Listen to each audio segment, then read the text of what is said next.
अरे, याला काय झालं? हा असा का वागतोय? जरा विचारून बघतो. अरे सौरभ, काय रे, काय झालं तुला? आणि हो, तुझी आज इंटरव्ह्यू होती ना, त्याचं काय रे?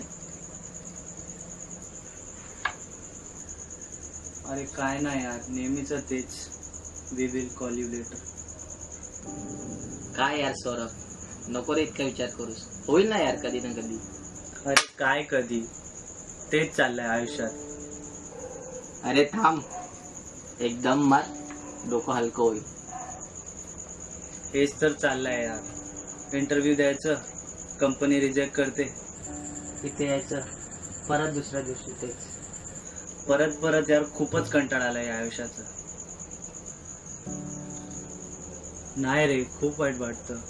आमची ऐपत नसताना पण बाबाने महागड्या कॉलेजमध्ये ऍडमिशन केलं. आणि त्यांचं स्वप्न पूर्ण व्हावं म्हणून रात्री रात्री उशिरा वेळ काढून अभ्यास करून कुठेतरी चांगले मार्क्स मिळवले. फक्त एकच स्वप्न आहे यार, आता नाही बघवत आईबाबांची दगदग. किती आता वडापावच्या गाडीवर आयुष्य वेचणार. त्यांना चांगल्या ठिकाणी मला ठेवायचंय. आता या वयात आरामाची गरज आहे त्यांना खूप. हो ना यार, माझं पण काय, अर्धवट शिक्षण, वडिलांचा कॅरमचा क्लब, पुढे वाढण्याची इच्छा होती पण नशीबच साथ देत नाही.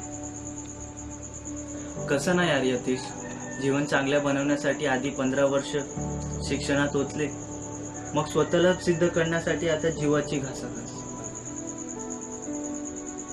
किती आयुष्यात चढण उतरण्याची परीक्षा होणार कोण जाणे. अरे तू पण ना खरंच.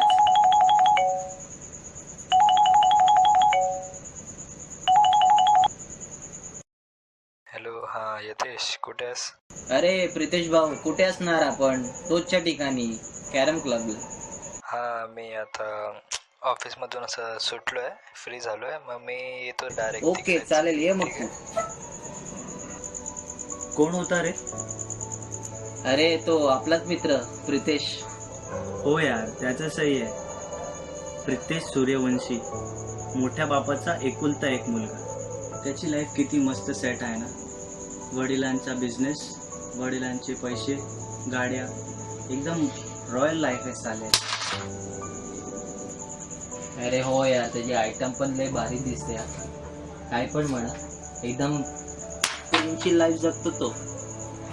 त्याच्याही वडिलांनी मेहनत करून वर आले आहेत, म्हणून आज तो एवढा नशीबवान आहे. एक मात्र खरं यार, कुठल्याही गोष्टीचं ना वाईट वाटून नको नकोस. जसं त्याच्या वडिलांनी मेहनत करून स्वतःचं अस्तित्व प्राप्त केलं आहे ना, तसंच आपल्या वडिलांनी खूप मेहनत करून ना आपल्याला वाढवलं आणि शिकवलं. शेवटी काय, माणूस जेवढी आपली कुवती आणि ऐपत असेल ना, तेवढंच तो जगतो. सगळ्यांना सगळे सुख मिळत नाही, हा निसर्गाचा नियम आहे. त्यामुळे माझ्या आयुष्यात देखील काही दुःख असणारच.